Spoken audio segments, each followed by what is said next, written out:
Hello my dear students, आप सभी को गुड मॉर्निंग।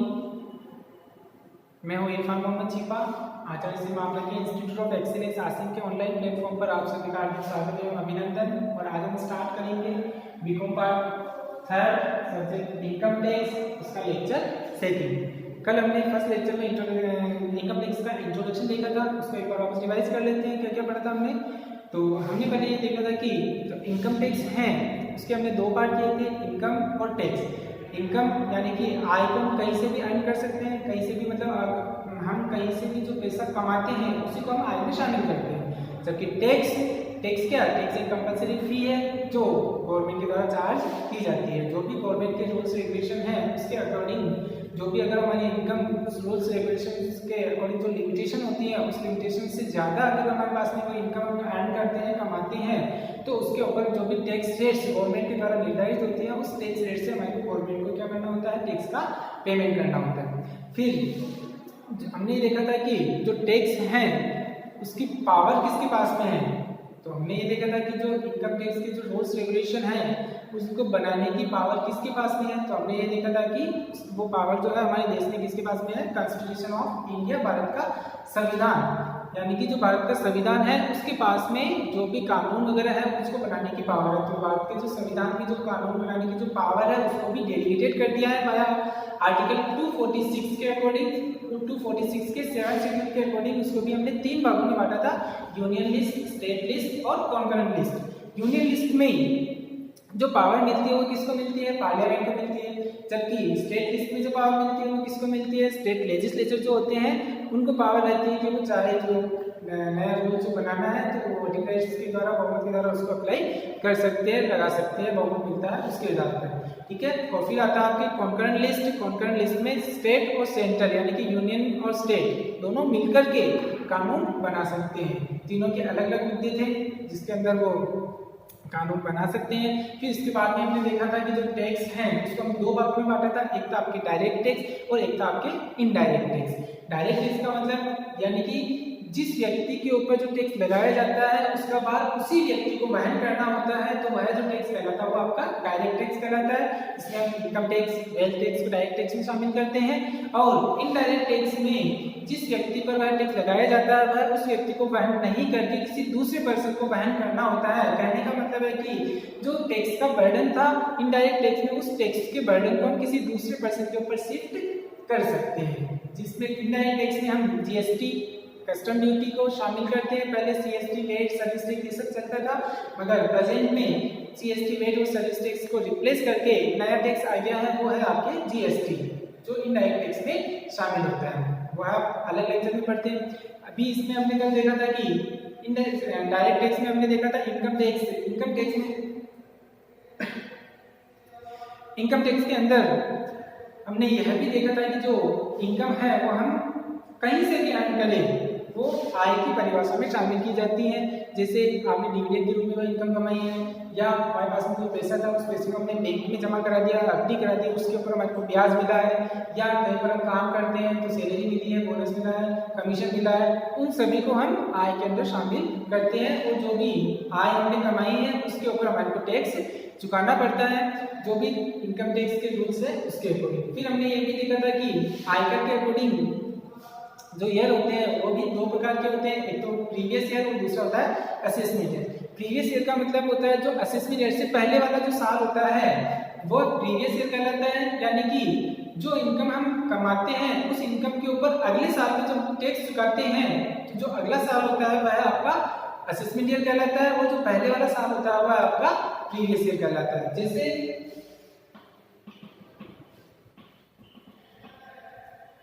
प्रेजेंट में अगर बात करें तो प्रेजेंट में जो प्रीवियस ईयर चल रहा है हमारा अभी 2019-20, यानी कि ये स्टार्ट हुआ होगा 1 अप्रैल 2019 को और खत्म होगा ये 31 मार्च 2020 को। जबकि असेसमेंट ईयर है इसके जस्ट अगले वाला साल 2020-21, यानी कि यह जो स्टार्ट होगा वो 1 अप्रैल 2020 से और खत्म होगा ये 31 मार्च 2021 को। यानी कि प्रीवियस ईयर में अगर हमने कोई इनकम कमाई है तो उसका जो टैक्स हमारे को चुकाना होता है वो क्या चुकाना होता है? असेसमेंट ईयर के अंदर। फिर इसके बाद में हमने देखा था कि जो इनकम टैक्स है उसको कलेक्ट करने के लिए एक बोर्ड बना हुआ है जिसको जिसका नाम था CBDT, central board of direct tax. Central board of direct tax क्या करता है, जो भी पैसा आता है उसको कलेक्ट करके सेंट्रल गवर्नमेंट को देता है। जिस रेवेन्यू डिपार्टमेंट है, रेवेन्यू डिपार्टमेंट को देता है। रेवेन्यू डिपार्टमेंट क्या करता है, वो जो भी पैसा था उस पैसे को सेंट्रल गवर्नमेंट को प्रोवाइड करवाता है। मिनिस्ट्री ऑफ फाइनेंस को, मिनिस्ट्री ऑफ फाइनेंस डिपार्टमेंट बना हुआ है, वह इनकम टैक्स का जो भी पैसा आता है वह सेंट्रल गवर्नमेंट को प्रोवाइड करवाता है। कौन, रेवेन्यू डिपार्टमेंट, किसको, मिनिस्ट्री ऑफ फाइनेंस। ठीक है, अभी हमारे प्रेजेंट में जो फाइनेंस मिनिस्टर है वो कौन है, निर्मला सीतारमण। ठीक है, इसका भी ध्यान रखना। फिर इसके बाद में हमने पढ़ा था कि इनकम टैक्स की लायबिलिटी कैसे आती है। तो सेक्शन 4 के अकॉर्डिंग हमने इनकम टैक्स की लायबिलिटी भी देखी थी कि जो भी हम इनकम कमाते हैं उस जो भी पूरे ईयर की जो टोटल इनकम होगी उसके ऊपर हमारे को टैक्स चुकाना होता है। जो टैक्स चुकाना होता है वो असेसमेंट ईयर के अंदर चुकाना होता है और जो भी कैलकुलेशन होगी वो 12 महीने के हिसाब से होती है। जो हमारा प्रीवियस ईयर स्टार्ट होता है वो 1 अप्रैल से स्टार्ट होता है और खत्म होता है अगली 31 मार्च को समाप्त होता है। फिर उसके बाद में हमने पढ़ा था कि पर्सन, व्यक्ति, अभी तक तो हम जानते थे कि व्यक्ति एक ही प्रकार के हो सकते हैं, मगर इनकम टैक्स के अकॉर्डिंग हमने देखा था कि व्यक्ति कितने प्रकार के होते हैं, 7 प्रकार के होते हैं। पहला था इंडिविजुअल, दूसरा था HUF, तीसरा था कंपनी, चौथा था फर्म, पांचवा था आपकी लोकल अथॉरिटी, छठा था आपके एसोसिएशन ऑफ पर्सन और लास्ट था आपके 7 आर्टिफिशियल जुरिडिकल पर्सन। ठीक है, इंडिविजुअल में कोई भी व्यक्ति चाहे वो मेल हो फीमेल हो उन सभी को शामिल करते हैं। HUF, फिर उसके बाद में कंपनी, कंपनी का नाम से पता चलता है इसके नाम क्या है, अंत में लिमिटेड या प्राइवेट लिमिटेड सब होता है तो वो कंपनी मानी जाती है। फर्म जिसे माने कोई पार्टनरशिप फर्म वगैरह होती है। ठीक है, फिर आता है आपके लोकल अथॉरिटी, सहकारी समिति वगैरह क्लब है तो लोकल अथॉरिटी भी शामिल होते हैं। ठीक है, एसोसिएशन ऑफ पर्सन, व्यक्तियों का समुदाय।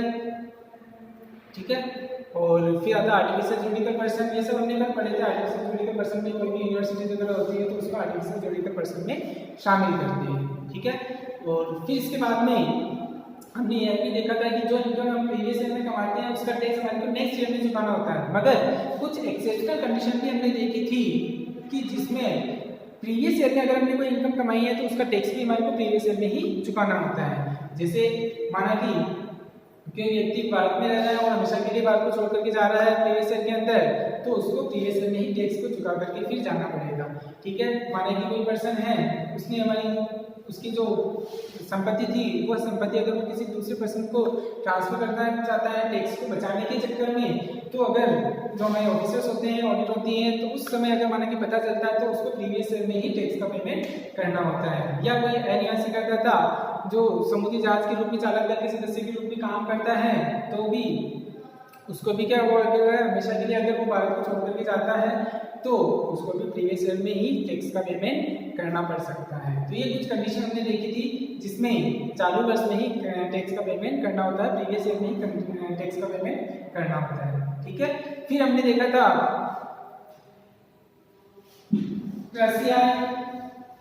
Agriculture income. एग्रीकल्चर जो इनकम होती है भारत में, अगर जो भी एग्रीकल्चर इनकम होती है वो क्या मानी जाती है, एग्जेम्प्ट मानी जाती है। इसको आज हम थोड़ा सा डिटेल में देखते हैं।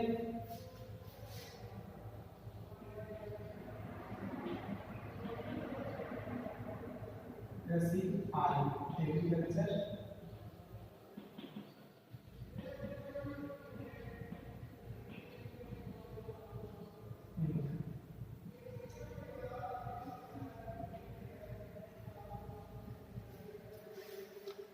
एग्रीकल्चर इनकम जो होती है वो आयकर अधिनियम के अंतर्गत क्या होती है, कर मुक्त होती है। उसके ऊपर कोई भी टैक्स का पेमेंट नहीं करना होता है, नहीं चुकाना होता है, चाहे वो कितनी भी एग्रीकल्चर इनकम हो। अभी इतना ही ध्यान रखना है।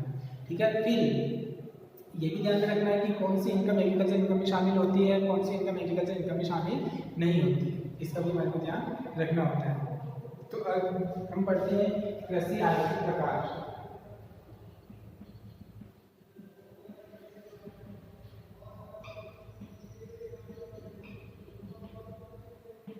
टाइप्स ऑफ एग्रीकल्चर इनकम, यहाँ तक हमने कल पढ़ लिया था कृषि आय। ठीक है, इसके आगे आज हम थोड़ा सा डिटेल में इसको देखते हैं। कृषि आय के प्रकार, यानी कि जो एग्रीकल्चर इनकम है वो किस किस प्रकार से हम अर्न कर सकते हैं, कमा सकते हैं, रिसीव कर सकते हैं। तो इसमें पहला आता है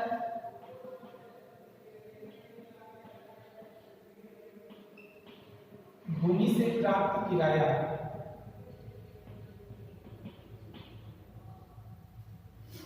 यानी कि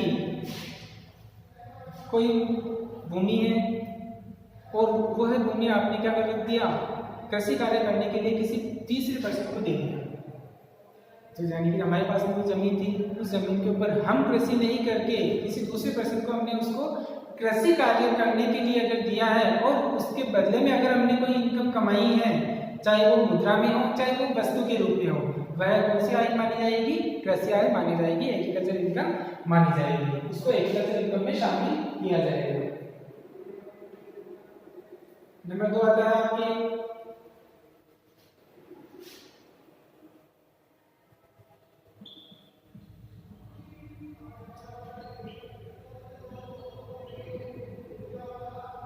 भूमि पर कृषि करने से आए।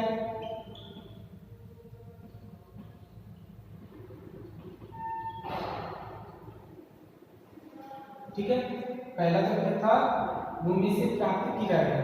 ठीक है, यानी कि जो हमारे पास में भूमि थी उसको हमने किराए के ऊपर कृषि करने के लिए किराए के ऊपर दी, उससे हमने कोई पैसा कमाया है तो वो जो इनकम होगी वो आपकी एग्रीकल्चर इनकम मानी जाएगी। दूसरा अगर आपके भूमि पर कृषि करने से आए, यानी कि जो हमारे पास में जमीन थी उस जमीन के ऊपर हम खुद ही कृषि कार्य करते हैं और कृषि कार्य करने के बाद में हम अगर कोई आय कमाते हैं तो वह इनकम कौन सी इनकम मानी जाएगी, कृषि आय यानी कि एग्रीकल्चर इनकम मानी जाएगी। फिर आता है आपके नंबर 3,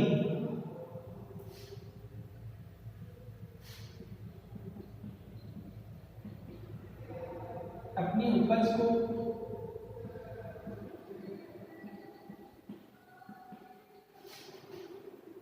विक्रय योग्य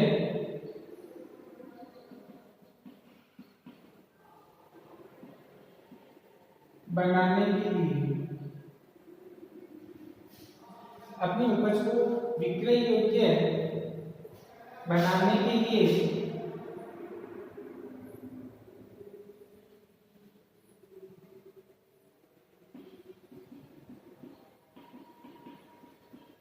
की जाने वाली क्रिया से होने वाला है।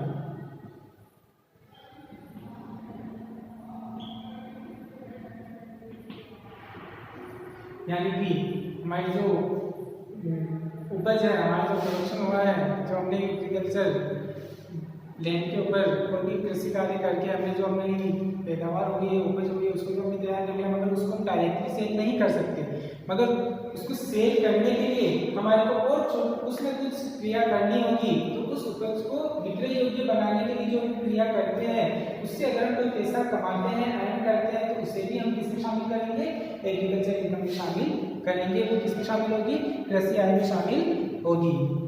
ठीक है, नेक्स्ट आता है आपके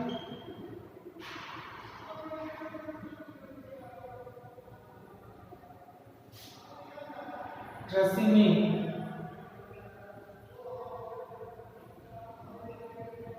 काम आने वाले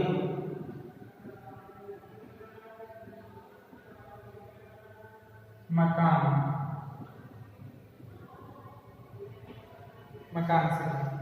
ठीक है, माना कि हमारी जो जमीन कृषि एग्रीकल्चर लैंड है, कृषि भूमि है, उसके ऊपर माना कोई मकान बना हुआ है और उस मकान से भी अगर हम कोई आय अर्जित करते हैं, कमाते हैं, तो वह भी जो इनकम मानी जाएगी, कौन सी इनकम मानी जाएगी, एग्रीकल्चर इनकम मानी जाएगी। इस प्रकार से हमने देखा कि अगर भूमि है, हमारे पास में जमीन थी, उस जमीन को हमने किसी दूसरे पर्सन को दे दिया और उससे अगर हम कोई पैसा वसूल करते हैं, चाहे मुद्रा के रूप में हो चाहे वस्तु के रूप में हो, तो उसे हम किसमें शामिल करेंगे, एग्रीकल्चर इनकम में शामिल करेंगे।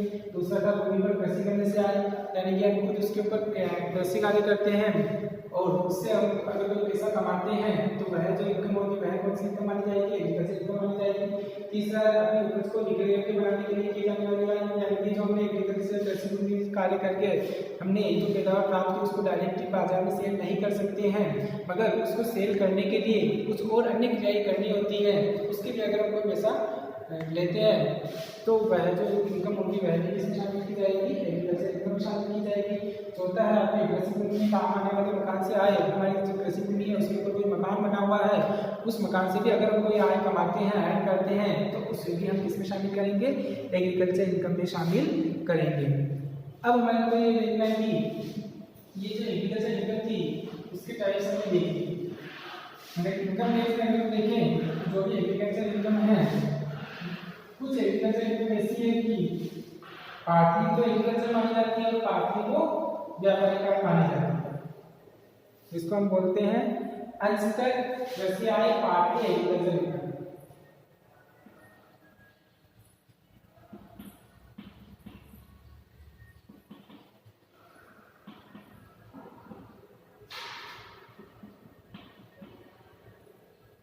पार्टली एग्रीकल्चर इनकम अंशतः कृषि आय।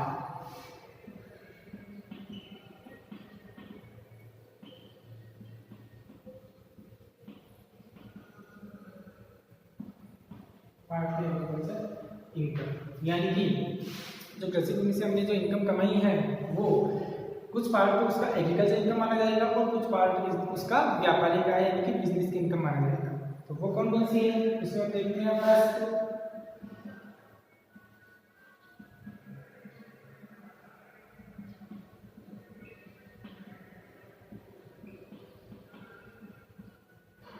रबर के उत्पादन से आय।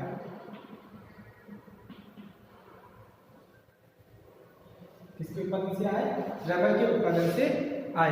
यानी कि ऐसे कहा जाता है जो भारत में रबर का उत्पादन करते हैं और उस रबर के उत्पादन से यदि कोई आय कमाते हैं तो उसमें 65% जो इनकम होती है वह 65% इनकम आपकी एग्रीकल्चर इनकम मानी जाती है।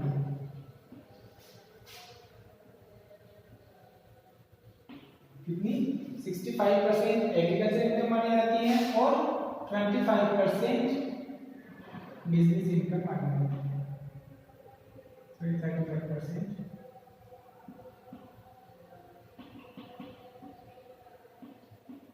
कितनी? 65% तो एग्रीकल्चर इनकम मानी जाएगी और 35% बिजनेस की इनकम मानी जाएगी।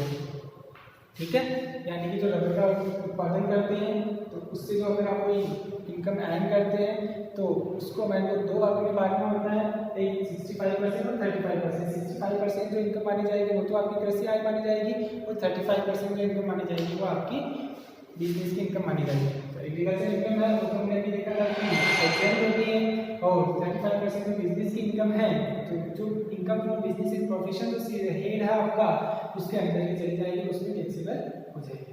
नेक्स्ट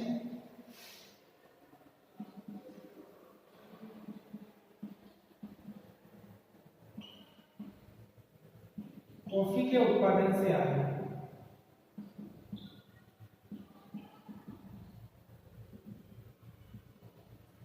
ठीक है, रबर के बाद में आता है आपके कॉफी के उत्पादन से आय, यानी कि हम कॉफी का प्रोडक्शन भी करते हैं और उससे भी अगर कोई इनकम कमाते हैं तो इसमें भी हमारे को जो आय प्राप्त होती है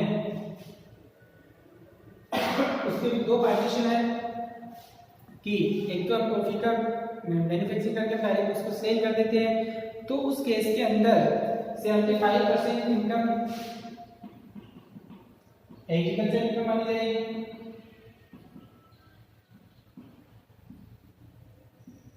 और 25% इनकम बिजनेस इनकम मानी जाएगी। कब? जब कॉफी का प्रोडक्शन हम खुद करते हैं, मैन्युफैक्चरिंग हम खुद करते हैं तो उस केस में 75% जो इनकम होगी वो तो आपकी एग्रीकल्चर इनकम मानी जाएगी और 25% जो इनकम होगी वह बिजनेस इनकम मानी जाएगी। और अगर मानेगी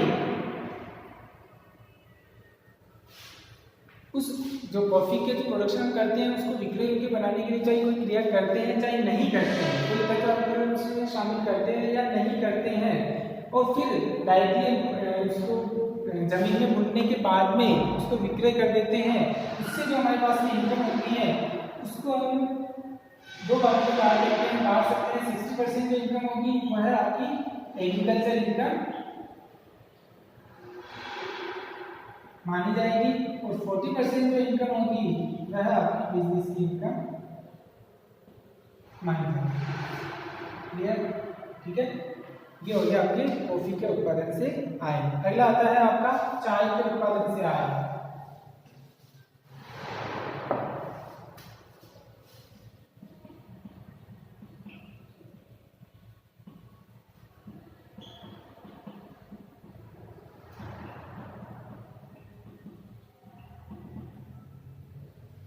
अगर चाय का प्रोडक्शन करते हैं तो उस केस में चाय का उत्पादन करने से अगर हम कोई आय कमाते हैं, उसको सेल करने के बाद में अगर हम कोई इनकम कमाते हैं, अर्न करते हैं, तो उस केस में 60% की जो इनकम होगी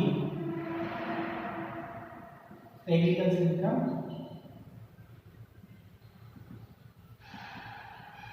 मानी जाएगी और 40% जो इनकम होगी वह आपकी बिजनेस की इनकम मानी जाएगी। ठीक है, चाय के प्रोडक्शन अगर हम करते हैं, उत्पादन करते हैं, उससे अगर हम कोई इनकम कमाते हैं तो 60% एग्रीकल्चर इनकम मानी जाएगी और 40% बिजनेस की इनकम मानी जाएगी। एग्रीकल्चर इनकम एक्सेप्ट हो गया, 40% जो बिजनेस इनकम है वो business income from business and profit के हेड में चली जाएगी और वहाँ पर यह टैक्सेबल हो जाएगी। ठीक है, ये है हो गया आपके पार्ट के एग्रीकल्चर इनकम, जिसका कुछ हिस्सा एक्सेप्ट होता है, एग्रीकल्चर इनकम में शामिल किया जाता है और कुछ हिस्सा आपके बिजनेस की इनकम में शामिल किया जाता है और टैक्सेबल होता है। अब आता है आपके कुछ आय वैसी आय नहीं होती है, वह कौन सी होती है, जैसे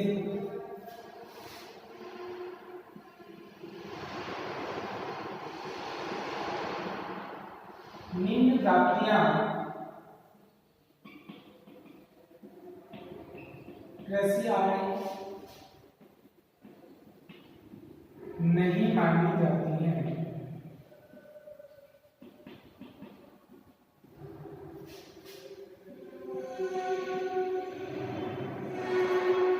अभी तक तो हमने देख लिया कि एग्रीकल्चर इनकम एग्जेक्ट होती है, कौन कौन सी इनकम को एग्रीकल्चर इनकम में शामिल करते हैं, एग्रीकल्चर इनकम कहाँ से हम कमा सकते हैं, प्राप्त कर सकते हैं।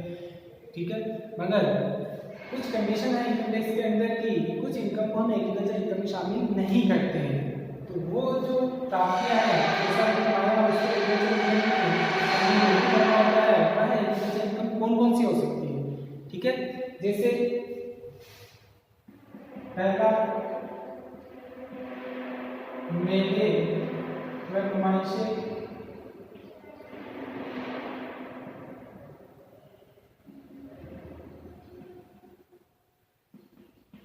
करने से होने वाली आय।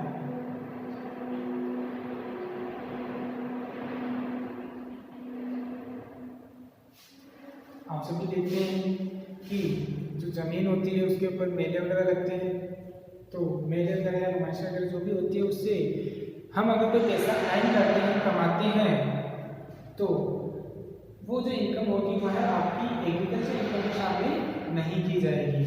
ठीक है, इस चीज़ का हमको ध्यान रखना है।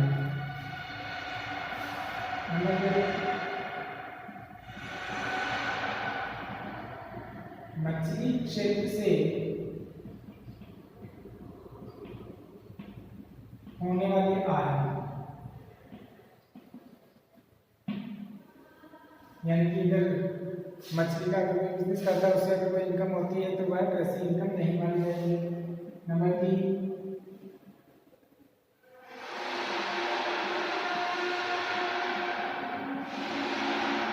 तालाबों में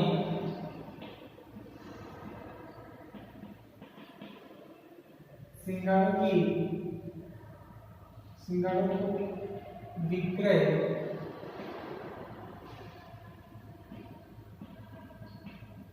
करने से होने वाली आय।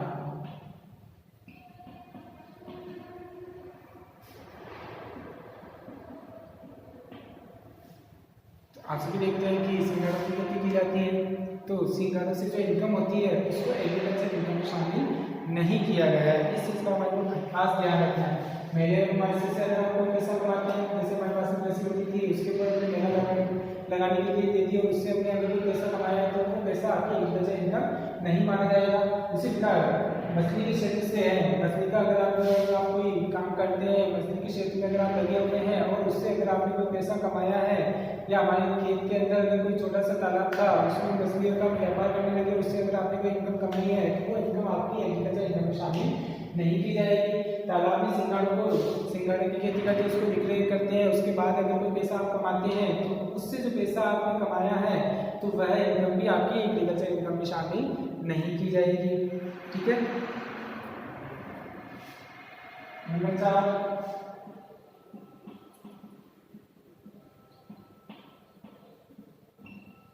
कृषि भूमि के मैनेजर को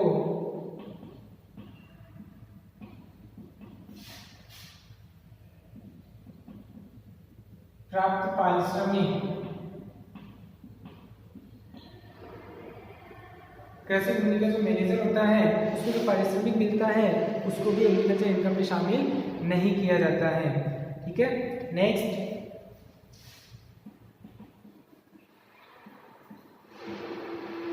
भूमि पर ईंटों के भट्टे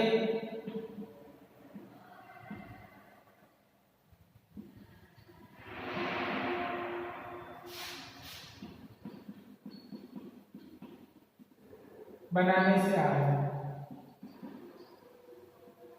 यानी कि एग्रीकल्चर लैंड थी, कृषि भूमि थी, उसके ऊपर आपने ईंटों का भट्टा बना दिया और उससे अगर आपने कोई इनकम कमाई है तो वह इनकम भी आपकी एग्रीकल्चर इनकम में शामिल नहीं की गई। तो ये कुछ मजे हैं जो आपको ध्यान रखनी है, कंडीशन है वो आपको ध्यान रखनी है।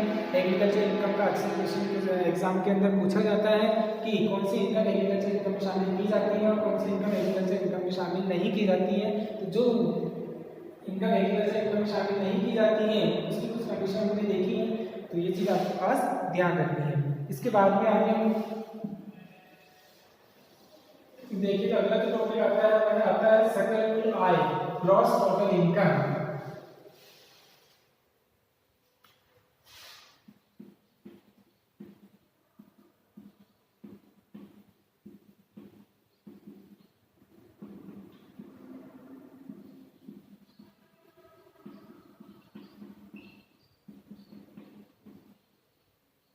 Gross total income, gross total income सकल कुल आय का मतलब क्या होता है? हमने अभी तक देखा है कि हम कहीं से भी आय कमाएं वो इनकम में शामिल होगी, मगर कल हमने जब इंट्रोडक्शन देखा था तो उसमें भी यह भी देखा था कि जो हम आय है वो 5 हेड से कमा सकते हैं। इनकम टैक्स के अकॉर्डिंग जितनी भी इनकम है उसको 5 हेड्स में डिवाइड किया गया है। पहला था आपके इनकम फ्रॉम सैलरी, दूसरा था आपके इनकम फ्रॉम हाउस प्रॉपर्टी, तीसरा था आपके income from business and profession, fourth था आपके इनकम फ्रॉम कैपिटल गेन और लास्ट नंबर 5th था आपके इनकम फ्रॉम अदर सोर्सेज। यानी कि इन 5 हेड के अंदर जो भी इनकम अगर आपने कमाई है तो इन पांचों ही हेड की इनकम को ऐड करने के बाद में अगर किसी इनकम में लॉस हो जाता, किसी हेड में लॉस हो जाता है तो उस लॉस का समायोजन करने के बाद यदि कोई आय बचती है तो उसको हम क्या बोलते हैं? सकल कुल आय, ग्रॉस टोटल इनकम। आया समझ में? वापस बोल रहा हूं मैं कि इनकम टैक्स के जो 5 हेड्स हैं उन 5 हेड्स की इनकम को शामिल करने के बाद जो भी किसी हेड में अगर कोई लॉस है, सेट ऑफ टैक्स की लेसन के अंदर आगे हम पढ़ेंगे कि लॉसेस का समायोजन हमारे को कैसे करना है। तो यानी कि 5 हेड्स के अंदर अगर हमने कोई इनकम कमाई है और जो भी हमारा लॉस था किसी हेड में उसका समायोजन हमने कर दिया है, उसके बाद में जो हमारे पास में इनकम बचती है उसको हम ग्रॉस टोटल इनकम कहते हैं, सकल कुल आय कहते हैं। तो कहने का मतलब है कि सकल कुल आय से ऐसे कर जाता है कि निवास स्थान के आधार पर आय के विभिन्न शीर्षकों के अंतर्गत प्राप्त होने वाली आय जिसमें हानियों का समायोजन कर दिया गया हो, उसके पश्चात यदि कोई आय बचती है तो वह आय सकल कुल आय कहलाती है, जिसमें से धारा 80C से लेकर के 80U तक की कोई भी डिडक्शन नहीं दी गई हो। ध्यान रखना ये चीज मेन है कि जिसमें धारा 80C इनकम को आपने 5 हेड्स की इनकम को आपने शामिल कर दिया, मगर उसमें 80C से लेकर के 80U तक की कोई भी कटौती नहीं देंगे, तब जाकर के वो जो इनकम कहलाएगी वह कहलाएगी आपकी सकल कुल आय, ग्रॉस टोटल इनकम। क्लियर? फिर उसके बाद में आता है आपकी कुल आय,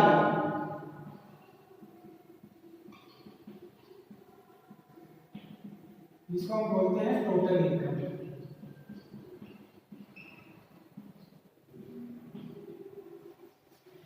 यानी कि जो सकल कुल आय हमारे पास में आई है, पांचों हेड को इनकम को ऐड करने के बाद में जो लॉसेस थे उनका समायोजन करने के बाद में हमारे पास में जो इनकम आई है उसको तो हम बोलेंगे सकल कुल आय। और ग्रॉस टोटल इनकम में से अगर हम धारा 80C सेक्शन आगे हम पढ़ेंगे, अंडर सेक्शन 80C से लेकर के 80U तक की इनकम टैक्स के अकॉर्डिंग जो भी डिडक्शन दी हुई है उन सभी डिडक्शन को अगर हम ग्रॉस टोटल इनकम में से लेस कर देते हैं, घटा देते हैं, उसके बाद में यदि कोई इनकम बचती है तो वह इनकम हमारी टोटल इनकम कहलाती है, कुल आय कहलाती है। क्लियर है? यानी कि सकल कुल आय में से धारा 80C से लेकर के 80U तक की डिडक्शन यानी कि कटौतियों को घटाने के बाद जो आय बचती है वह कुल आय कहलाती है, टोटल इनकम कहलाती है। क्लियर? फिर लास्ट आता है आकस्मिक आय।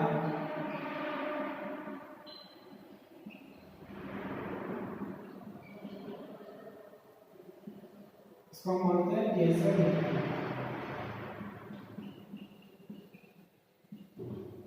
इसको हम क्या बोलते हैं? Casual income. कैजुअल इनकम में कौन सी इनकम को शामिल करते हैं? जैसे आपने कहीं जुआ खेला, सट्टे में अगर आपने कोई पैसा लगा दिया, उससे अगर आपने इनकम अर्न की, जुआ खेला अगर आपने कोई पैसा जुआ में कमाया तो वो इनकम किसमें आएगी? आकस्मिक आय में आएगी। जैसे आपने किसी से शर्त लगा ली, शर्त में अगर आपने कोई पैसा कमाया है तो वो इनकम जो होगी वो आकस्मिक आय में आएगी। जैसे क्रॉसवर्ड पजल से अखबारों के अंदर पहले ऊपर के बेचते हैं, उससे पैसा जीत जाते हैं, इनाम जीत जाते हैं और हमारे को कोई पैसा मिलता है, उससे अगर हम कोई आय कमाते हैं तो वह इनकम में किसमें शामिल की जाएगी? आकस्मिक आय में शामिल की जाएगी, कैजुअल इनकम के अंदर शामिल की जाएगी। इट मीन्स कि अगर हम स्पेकुलेशन बिजनेस से, जुए से, सट्टे से, हॉर्स रेसेस से और क्रॉसवर्ड पजल से, लॉटरी से, हमारी कोई लॉटरी लग जाती है, लॉटरी का टिकट खरीदा और उसमें हमारी लॉटरी लग गई, उससे अगर हमने कोई पैसा कमाया है तो वो भी इनकम किसमें शामिल की जाएगी? आकस्मिक आय यानी कि कैजुअल इनकम में शामिल की जाएगी। जैसे लॉटरी के अंदर अगर हम प्रैक्टिकली अगर हम देखें तो केबीसी आता है कौन बनेगा करोड़पति, तो उसमें भी अगर हम कोई इनकम अर्न करते हैं तो वो भी इनकम किसमें शामिल की जाएगी? आकस्मिक आय में शामिल की जाएगी और income from other sources act के अंदर टैक्सेबल होगी। ठीक है, तो ये हो गया आपके आकस्मिक आय। यहाँ तक हमारा फर्स्ट लेसन कंप्लीट हो जाता है इनकम टैक्स का इंट्रोडक्शन का। क्लियर?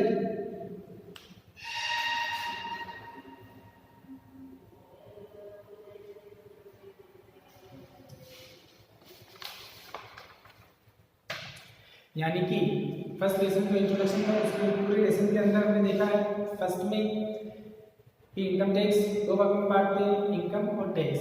इनकम की डेफिनेशन हमने देख ली है, टैक्स की कैलकुलेशन, टैक्स के जो उद्भव हुआ, प्रारंभ हुआ, स्टार्टिंग हुआ कैसे हुआ हमने देख ली। इनकम टैक्स की स्टार्टिंग कैसे हुई है एक बार इसको वापस बता देता हूँ कि इनकम टैक्स जो पहली बार लगा है वह सन 1857 की क्रांति में हमारे जो देशभक्त है मंगल पांडे जी ने अंग्रेजी हुकूमत के खिलाफ विद्रोह कर दिया था। तो उस विद्रोह में अंग्रेजी हुकूमत को बहुत बड़ा, ब्रिटिश शासन को बहुत बड़ा लॉस हुआ था, अंग्रेजी हुकूमत को बहुत बड़ा लॉस हुआ था। उस लॉस की भरपाई करने के लिए सन 1860 में अंग्रेजी हुकूमत के जो लीडर्स हैं सर जेम्स विल्सन के द्वारा एक टैक्स लगाया गया। 1860 में टैक्स को हम इनकम टैक्स के नाम से जाना जाता है। ठीक है, फिर हमने ये देखा कि इसके अंदर प्रीवियस ईयर क्या होता है, यानी कि अभी प्रेजेंट में जो प्रीवियस ईयर चल रहा है वह है 2019-20। तो प्रीवियस ईयर किसे कहते हैं? जिस ईयर हम कोई आय अर्जित करते हैं उस ईयर की आय के ऊपर अगले ईयर में जो हम टैक्स चुकाते हैं तो जो अगला ईयर होता है वो तो असेसमेंट ईयर कहलाता है और जो उसका पहले वाला साल होता है वो आपका प्रीवियस ईयर कहलाता है। फिर इसके बाद में हमने यह भी देखा था कि जो टैक्स है उसको दो भागों में बांटते हैं, एक तो डायरेक्ट टैक्स और एक इनडायरेक्ट टैक्स। इनकम टैक्स आता है वो आपका डायरेक्ट टैक्स के अंदर आता है, इनडायरेक्ट टैक्स में जीएसटी और कस्टम्स आता है। फिर इसके बाद में हमने यह भी देखा था कि इनकम टैक्स के बीच जो रूल्स रेगुलेशन कानून है, कानून बनाने की जो पावर है वो हमारे किसके पास में है? भारतीय संविधान के पास में। ठीक है, फिर संविधान ने इसको डेलीगेटेड कर दिया है किसको? यूनियन लिस्ट, स्टेट लिस्ट और कॉन्करेंट लिस्ट। यूनियन लिस्ट में जो पावर है वो पार्लियामेंट के पास है, जो सेंट्रल गवर्नमेंट के अंडर में आती है।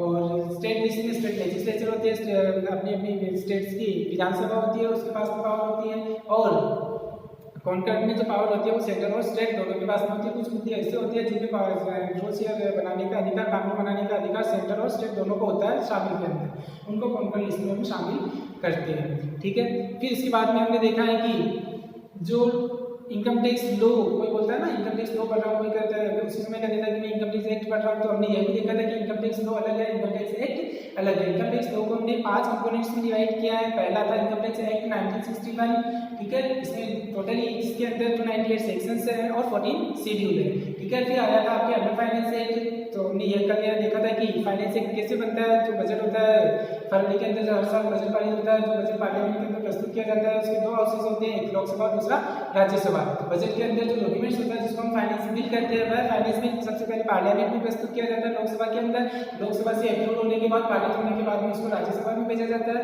राज्यसभा से अप्रूव होने के बाद में तो प्रेसिडेंट के पास भेजा जाता है, और प्रेसिडेंट भी अगर उसके ऊपर अपनी साइन कर देता है, अप्रूव कर देता है, तो जो फाइनेंस बिल था वो फाइनेंस एक्ट में कन्वर्ट हो जाता है। फिर उसके बाद में हमने देखा था कि इनकम टैक्स रूल्स 1962, जिसमें CBDT central board of direct tax, income tax की जो कलेक्ट करने के लिए एक बोर्ड बना हुआ है, जिसके रूल्स और रेगुलेशन को लागू करने के लिए एक बोर्ड बना हुआ है, जिसका नाम है central board of direct tax. और इनडायरेक्ट टैक्स के लिए CBIC, central board of indirect tax and customs, ठीक है। तो जो भी CBDT है, जो भी रूल्स रेगुलेशन है, उसके अकॉर्डिंग जो भी पैसा आएगा वो पैसा कलेक्ट करने के बाद में रेवेन्यू डिपार्टमेंट के पास में जाता है। रेवेन्यू डिपार्टमेंट वह पैसा किसको देती है, ministry of finance, central government जो डिपार्टमेंट है उसको देती है। फिर उसके बाद में आता है आपके सर्कुलर एंड नोटिफिकेशन नंबर 4। तो यानी कि अगर इनकम टैक्स में कोई रूल्स, टिपिकल रूल्स बन गए हैं, उन टिपिकल रूल्स को अगर कुछ टिपिकल रूल्स में अगर किसी को कुछ समझ में नहीं आता है, तो जो CBDT central board of direct tax है, उन रूल्स को इजी करने के लिए टाइम पर सर्कुलर या नोटिफिकेशन जारी करती है। किसके लिए, जो डाउट्स है, जो रूल्स बने उनमें जो डाउट्स होते हैं, उन डाउट्स को क्लेरिफाई करने के लिए, उन डाउट्स को क्लियर करने के लिए, क्लेरिफाई करने के लिए जो सर्कुलर या notification CBDT central board of direct tax के द्वारा जारी किया जाता है, वो आता है आपके सर्कुलर एंड नोटिफिकेशन के अंदर। फिर नंबर 5 हमने देखा था इनकम टैक्स लॉ के कंपोनेंट्स में, लास्ट नंबर 5 था आपके लीगल डिसीजन ऑफ कोर्ट्स, यानी कोर्ट, यानी कि जो हमारे हाई कोर्ट या सुप्रीम कोर्ट में अगर टैक्स से संबंधित अगर कोई केस करता है, उसको कोई नया डिसीजन निकल करके आता है, जो नया रूल निकल करके आता है, उसको भी हमारे को इसमें इनकम टैक्स के अंदर फॉलो करना होता है, शामिल करना होता है, और शामिल करके उसको लागू करना होता है। तो ये इनकम टैक्स लॉ का पूरा कंसेप्ट हमने कल देखा था, ठीक है। तो इनकम टैक्स एक्ट क्या, इनकम टैक्स लॉ का एक पार्ट है, ठीक है। तो इनकम टैक्स लॉ और इनकम टैक्स एक्ट में क्या डिफरेंस था, वो भी हमने इसमें कल देखा था। और उसके बाद में हमने देखा था इसके अंदर इंट्रोडक्शन के अंदर कि जो इनकम टैक्स की लायबिलिटी है वो कैसे आती है, कि जो इनकम टैक्स जो आय हमने कमाई है उसके कर निदान वर्ष के असेसमेंट के अंदर उसके ऊपर टैक्स का पेमेंट करना होता है। जो टैक्स की जो कैलकुलेशन होती है, जो व्यक्ति है उसकी टोटल इनकम के ऊपर हम टैक्स की कैलकुलेशन करते हैं। जो प्रीवियस ईयर में अगर हमने कोई आय कमाई है तो उसका टैक्स हमारे को क्या करना होता है, असेसमेंट, यानी कि अगले साल हमारे को जो उसके ऊपर टैक्स चुकाना होता है। जो टैक्स की रेट्स है वो हम आगे देखेंगे, जो भी टैक्स की लिमिटेशन है, जो टैक्स की रेट है, अगर उनमें उस रेट के दायरे के अंदर अगर हम आते हैं, उस लिमिटेशन से ऊपर अगर हमारी कोई इनकम है तो उसके ऊपर यदि टैक्स बनता है तभी हमारे को टैक्स का पेमेंट करना होता है, ठीक है। फिर इसके बाद में हमने यह देखा था कि उसके बाद में आया था आपके agriculture income. Agriculture income normally हमारे देश के अंदर एग्रीकल्चर इनकम जो होती है वो क्या होती है, एग्जेम्प्ट होती है, ठीक है। और एग्रीकल्चर इनकम में कौन सी इनकम शामिल होती है, कृषि भूमि से आय, ठीक है, और भूमि से प्राप्त किराया, कृषि भूमि को अगर हम जो भी उपज हमने कमाई है उसको हम सेल करके तो उससे अगर हम कोई इनकम कमाते हैं तो उससे हमारी जो आय होती है वह भी एग्रीकल्चर इनकम में शामिल की जाती है। कृषि भूमि में अगर ये ध्यान रखना है कि कृषि भूमि के अंदर अगर कोई मकान लगा हुआ है, अगर आपने उससे अगर कोई आय कमाई है तो वह इनकम आपकी एग्रीकल्चर इनकम के अंदर शामिल की जाती है। कृषि भूमि में काम आने वाला जो मकान है उससे अगर आपने कोई इनकम कमाई है तो वह इनकम कृषि आय में शामिल की जाती है, ठीक है। फिर उसके बाद में आपने देखा है कि जो कृषि आय है उसमें कुछ इनकम पार्टली एग्रीकल्चर इनकम मानी जाती है, कुछ इनकम पार्टली एग्जेम्प्ट होती है, सॉरी बिजनेस इनकम मानी जाती है। एग्रीकल्चर इनकम एग्जेम्प्ट होती है, जो पार्टली बिजनेस इनकम मानी जाती है वो पार्टली बिजनेस इनकम टैक्सेबल होती है। जो हेड आपका इनकम टैक्स में 5 हेड है, जिसमें सेकंड नंबर आता है आपकी इनकम फ्रॉम, थर्ड नंबर पे income from business and profession. उस income from business and profession head के अंदर वो क्या होती है, जो बिजनेस इनकम वो टैक्सेबल होती है, जिसमें हमने देखा था कि रबर के उत्पादन से, कॉफी के उत्पादन से, चाय के उत्पादन से जो हम इनकम कमाते हैं उसमें कुछ इनकम एग्रीकल्चर इनकम मानी जाती है और कुछ इनकम बिजनेस की इनकम मानी जाती है। जो एग्रीकल्चर इनकम होती है वह एग्जेम्प्ट होती है और जो बिजनेस की इनकम मानी जाती है वह टैक्सेबल होती है। ठीक है। फिर उसके बाद में हमने देखा है कि आकस्मिक आय, सॉरी उससे पहले हमने देखा था कि सकल कुल आय। सकल कुल आय के अंदर जो इनकम हमने इनकम टैक्स के 5 हेड्स के अकॉर्डिंग जो भी इनकम हमने कमाई है, जैसे income from salary, income from house property, income from capital gain, income from business and profession third number पे, income from capital gain fourth, और इनकम फ्रॉम अदर सोर्सेज जिसको हम आईओएस बोलते हैं फिफ्थ नंबर से। तो इन पांचों हेड से अगर हमने कोई इनकम कमाई है तो उस इनकम को कमाने के बाद इन पांचों इनकम के हेड्स की इनकम को हम टोटल करेंगे। टोटल करने के बाद जो भी इसके लॉसेस का जो एडजस्टमेंट था उन लॉसेस का समायोजन करने के बाद जो टोटल करते हैं उसमें धारा 80C से लेकर के 80U तक की कोई भी कटौती लेस नहीं होनी चाहिए। इससे पहले की जो इनकम होती है वह तो ग्रॉस टोटल इनकम कहलाएगी, और अगर सकल कुल आय में से धारा 80C सेक्शन 80C से 80U तक की जो भी कटौतियां मिलती है उन कटौतियों को लेस कर देंगे तो जो इनकम आएगी वह हमारी टोटल इनकम कहलाएगी, कुल आय कहलाएगी। और फिर सबसे लास्ट टॉपिक हमने पढ़ा है आकस्मिक आय। आकस्मिक आय यानी कि कैजुअल इनकम। अगर हमारी लॉस से, क्रॉस बजट से, स्पेकुलेशन बिजनेस से और सोर्सेज से किसी भी प्रकार से जुए से, सट्टे से अगर हमने कोई आय कमाई है तो वह हमारी आकस्मिक आय कहलाती है। इसको भी आय की परिभाषा में शामिल किया गया है, उसके ऊपर भी इसलिए हमारे को टैक्स चुकाना होता है। तो ये था पूरा इनकम टैक्स का इंट्रोडक्शन। इसके आगे हम नेक्स्ट लेक्चर में पढ़ेंगे। आज के लिए इतना ही।